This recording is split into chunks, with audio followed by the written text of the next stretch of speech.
Begitu azan, sholat. Itu banyak hadis yang menyebutkan. Di antaranya hadis Bukhari Muslim, seorang sahabat bertanya mengatakan, ya Rasulullah, ayyul amali ahabbu ilallah. Amal apa kira-kira dalam ibadah yang paling Allah cintai? Kata Nabi SAW, ya, as-salatu ala waktiha. Salat pada waktunya. Azan dikumandangkan teman-teman itu hanya melalui lisan muadzin.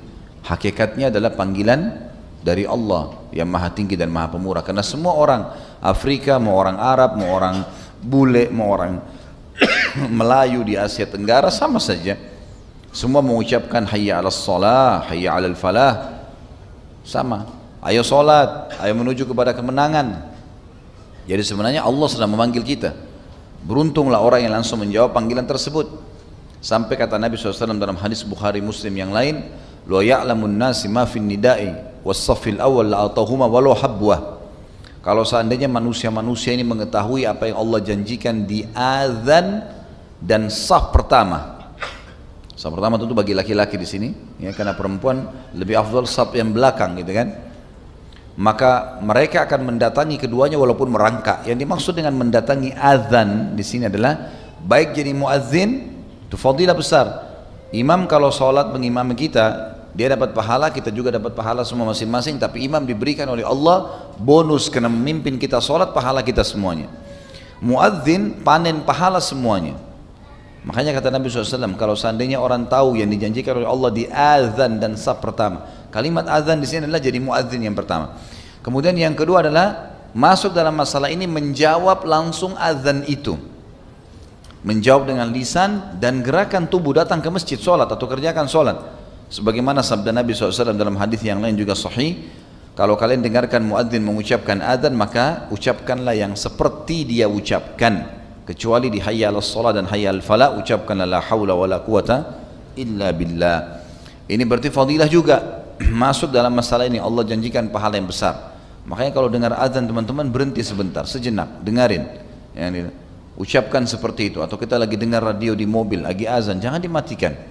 Ikuti apa yang diucapkan. Karena ini kata Nabi SAW, kalau orang manusia tahu apa yang dijanjikan di azan dan saf pertama, maka mereka akan mendatangi keduanya walaupun merangkak karena besarnya pahala. Masuk dalam masalah azan sekali lagi jadi muadzin atau seseorang yang dengar muadzin lalu dia mengucapkan seperti yang diucapkan oleh muadzin, kecuali di hayya 'alas shalah hayya 'alal falah dia mengucapkan la haula wala quwata illa billah.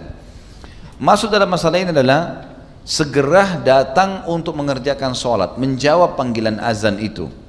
Ini juga masuk di dalam fadilah hadis tadi. Masuk dalam kalau seandainya manusia tahu apa yang dijanjikan Allah di azan, yaitu menjawab segera, datang di awal waktu. Ada hadis yang lain, hadis mulia juga, hadis sahih, kata baginda Nabi SAW, kalau seandainya manusia mengetahui apa yang disembunyikan atau disiapkan oleh Allah di azan dan saf pertama, kemudian mereka tidak mendapatkannya kecuali mereka harus saling bersaing satu sama yang lain, maka niscaya mereka akan bersaing di situ. Sampai sebagian ulama salaf mengatakan, kalau seandainya saya masuk ke masjid, kemudian saya temukan saf pertama sudah penuh, saya siap untuk membayar seluruh harta yang saya miliki di dunia ini kepada salah seorang di saf pertama untuk dia ambil dan dia memberikan kepada saya kesempatan sholat di saf pertama. Di sholat itu saja mereka siap membayar dengan seluruh hartanya karena mahalnya. Sayangnya di Indonesia kadang-kadang kita malah dorong-dorongan, persilahkan. Safnya kosong, silakan pak, dia tetap di belakang. Kenapa silakan? Masuk dulu di saf pertama, kalau masih ada kosong persilakan orang lain masuk. Jangan biarkan orang dapat fadilah besar, kita dapat sedikit. Kita kasih orang ikan paus, kita dapat ikan teri. Harus paham masalah itu. Kalau kita sudah masuk di saf pertama, ada kosong panggil orang lain, nggak masalah. Ini masuk dalam bahasan fadilah tentang sholat di awal waktu, gitu kan?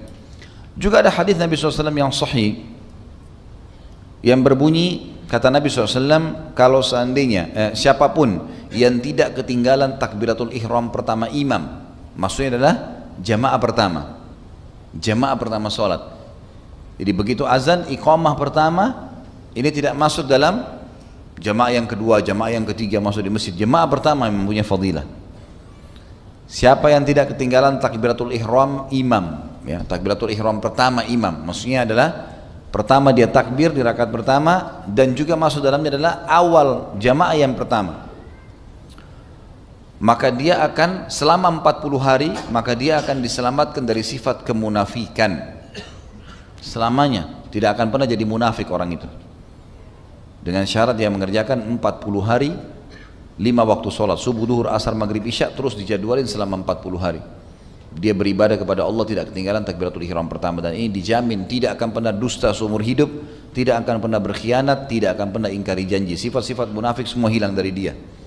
Sampai pernah ada seorang syekh di Saudi, seseorang melamar anak perempuannya, dan dia lihat laki-laki ini kayaknya tidak terlalu menjaga sholat. Dia tidak mau nolak, maka dia ingin berdakwah, dan dia mengatakan pada laki-laki itu, saya akan terima lamaranmu tapi dengan syarat.